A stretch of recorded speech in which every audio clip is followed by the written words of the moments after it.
बिस्मिल्लाहिर्रहमानिर्रहीम। अस्सलाम वालेकुम। स्टे होम स्टे सेफ़ दौर हाज़िर का ये स्लोगन है जिस पे अमल करते ही हम कोविड-19 का मुकाबला कर पा रहे हैं। अब हम दूसरी तरफ आते हैं कि घर में रहने से क्या मसाइल इंसान की ज़िंदगी में पैदा हो सकते हैं। आपको आइडिया है कि हम जब ज़्यादा देर के लिए घर में रहते हैं तो हमारी activities, physical activities just like nothing इतनी ज़्यादा नहीं होती। थोड़ी बहुत वॉक, थोड़े बहुत काम हो जाते हैं घर के, इससे ज़्यादा एक्टिविटी नहीं होती। तो ऑब्वियसली ज़्यादा खाना और ज़्यादा सोना हमारी लाइफ में आ जाता है। अब ज़्यादा खाना, ज़्यादा सोना, इसकी कॉम्प्लिकेशंस आगे नेक्स्ट जाके क्या आती हैं। हमारी ज़िंदगी में जो मेरे सामने मसले मसाइल आए हैं वो दो तरह के मेजर मसाइल हैं। नंबर एक ओबेसिटी और नंबर दो पोस्चरल इश्यूज़। अब पहले हम बात करते हैं ओबेसिटी के हवाले से। ओबेसिटी है क्या और उसकी कॉम्प्लिकेशंस क्या आती हैं। आपको इससे पहले, ओबेसिटी से पहले मैं थोड़ी सी बात बताऊं कि हमारी डेली रिक्वायरमेंट क्या है। फीमेल की अगर हम देखें तो 1600 से 2400 कैलोरीज पर डे रिक्वायरमेंट है इंसान की बॉडी की, और मेल्स के हवाले से देखा जाए तो 2000 से 3000 कैलोरीज के दरमियान उसकी रिक्वायरमेंट होती है बॉडी की। तो ये रिक्वायरमेंट मिनिमम, अपने मिनिमम लेवल पे होती है, और अगर ये इनएक्टिव हो बॉडी और एक्टिविटी के साथ ये मैक्सिमम लेवल पे चली जाती है।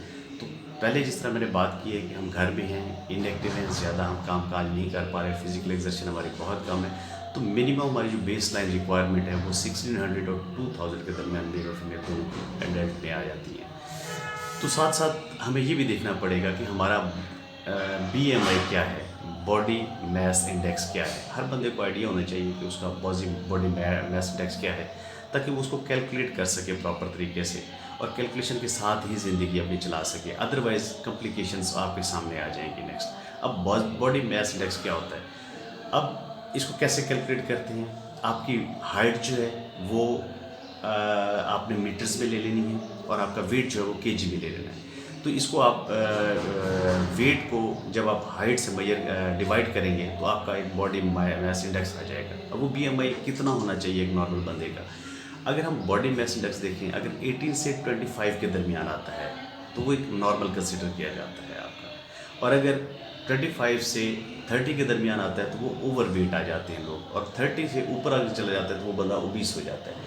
तो ये ओबेसिटी के प्रॉब्लम्स क्या आते हैं, जैसे कि मैंने आपको बताया कि हमारी लाइफ में जब वेट बढ़ता चला जाता है तो उसके साथ साथ कॉम्प्लिकेशंस आ जाती हैं। और कॉम्प्लिकेशंस क्या आ सकती हैं, टाइप टू डायबिटीज मेलाइटिस जो मेन इंडिकेशन है ओबेसिटी की, हाइपरटेंशन जो मेन वजह है, मेन जो उसकी वजह बनती है वो ओबेसिटी बनती है। ऑब्वियसली हमारा मेन जो वेट आता है अपने जॉइंट्स पे आता है, जॉइंट्स पे आता है तो arthritic conditions, the peoples who are obese they are more prone to develop arthritic conditions.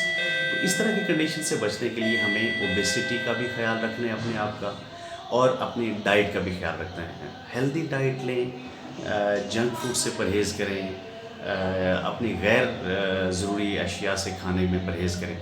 वैसे तो रमज़ान शरीफ से पहले शायद हमारे खाने पीने की आदत जो है ना वो डिफरेंट होगी, ज़्यादा खाया पिया जाता हो, लेकिन जब रमज़ान शरीफ आया तो उसमें ऑब्वियसली हम लोग बहुत मोहतात होकर इस्तेमाल करते हैं, अपनी डाइट मोहतात होकर लेते हैं। तो इसके साथ साथ हम ऐसी डाइट लें जिसमें एसिडिटी भी ना पड़े। रमज़ान शरीफ में एसिडिक प्रॉब्लम बहुत ज़्यादा हो जाते हैं, तो ऐसी चीज़ें लें जिससे एसिडिटी आपकी ये इशू ना हो। दूसरी बात आ जाती है, हम दूसरे इश्यूज़ हमारे जो मेन आजकल मुझे जो फेस करना पड़ रहा है पर्सनली, मुझे ज़्यादातर फ़ोन्स आते हैं, ज़्यादातर प्रॉब्लम्स जो मेरे साथ शेयर किए जाते हैं, वो कॉम्प्लिकेशंस हैं, वो पोस्चर रिलेटेड कॉम्प्लिकेशंस हैं। मीन कि जब ज़्यादा फ्री टाइम हमें मिलेगा घर पे तो हम ऑब्वियसली कहीं बैठ जाएंगे, ऑकवर्ड पोजीशन में बैठ जाएंगे, लेट जाएंगे तो ऑकवर्ड पोजीशन में लेट जाएंगे, कहीं खड़े हैं तो ऑकवर्ड पोजीशन में खड़े हैं। मतलब हमने अपनी बॉडी का जो पोस्चर है वो प्रॉपर तरीके से मेंटेन नहीं किया होता। तो हर तरह के लेटने में, बैठने में, चलने में हमने अपना पोस्चर जो है ना वो प्रॉपर तरीके से मेंटेन नहीं करते, जिसकी वजह से हमें प्रॉब्लम आते हैं, पोस्चर इश्यूज आते हैं। ख़ासतौर पे वो लोग जो आम रूटीन में हम ज़्यादा एक्सेसिव यूज़र्स हैं, आपके मोबाइल्स के एक्सेसिव यूज़र्स हैं, आपके लैपटॉप के, उनमें प्रॉब्लम्स जो आजकल सामने आ रही हैं। एक तो सीवियर बैकएक चल रही है। बैकएक का इशू क्यों है, ज़्यादा लेटने की वजह से। जब आप इमोबाइल हो जाते हैं और 2 से 3 घंटे की मुसलसल एक इनएक्टिव पोजीशन से जब एक्टिव पोजीशन में आते हैं तो वो फ्रीज़ हो जाता है सिस्टम इंसान की बॉडी का। तो सेम इसी तरह दूसरी साइड पे अगर हम आएँ तो हम लेट के मोबाइल देखने का हमारी लाइफ में बहुत ज़्यादा कंसेप्ट है। बहुत ज़्यादा लोगों को है कि हम लेटे हैं तो मोबाइल हमारे इस तरह रात में अगर राइट साइड पे लेटे हैं तो राइट हैंड में हमारा मोबाइल होता है तो ऑकवर्ड पोजीशन में चला जाता है। लेफ्ट हैंड में है लेटे हैं तो लेफ्ट साइड में मोबाइल हमारा लेफ्ट हैंड में होता है तो कंप्रेशन आपका लेफ्ट हैंड पे चला जाता है। तो इस दोनों सूरतों में जब हम लेट के मोबाइल ज़्यादातर देखते हैं तो वो कॉम्प्लिकेशन किस तरह ये आती है कि सर्वाइकल रीजन में कंप्रेशन आना शुरू हो जाता है, सर्वाइकल मसल्स पे कंप्रेशन आना शुरू हो जाता है। दूसरा वो कंप्रेशन न सिर्फ आपके सर्वाइकल रीजन में रहता है बल्कि उस बाजू में रेडिएट करना शुरू कर देता है।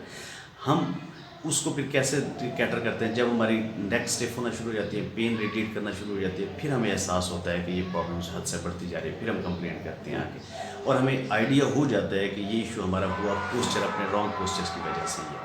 इसको कहते हैं हम सर्वाइकल फाइब्रोमायल्जिया। आजकल ज़्यादातर जो केसेस मैंने देखे हैं उसमें एक बैकी के केसेस आ रहे हैं इनएक्टिविटी की वजह से, इमोबिलिटी की वजह से।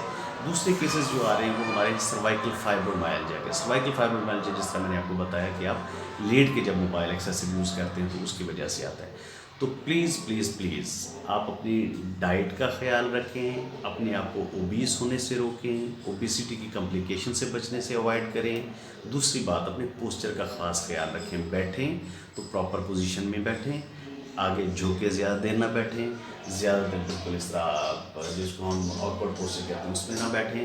अगर हम लेटे हैं तो प्रॉपर तरीके से रेस्टिंग पोजीशन में लेटें और मोबाइल का एक्सेसिव यूज़ ना करें। रॉन्ग पोस्चर्स को कम से कम अडॉप्ट करने की कोशिश करें, बल्कि कोशिश करें कि वो अडॉप्ट ना ही करें तो बेहतर है और उसकी कॉम्प्लिकेशन से बचा जा सके। तो जितना अपने पोस्चर का ख्याल रखें उतना वो अपनी डाइट का ख्याल रखें ताकि इस तरह की कॉम्प्लिकेशन से आप बच सकें। बहुत बहुत शुक्रिया।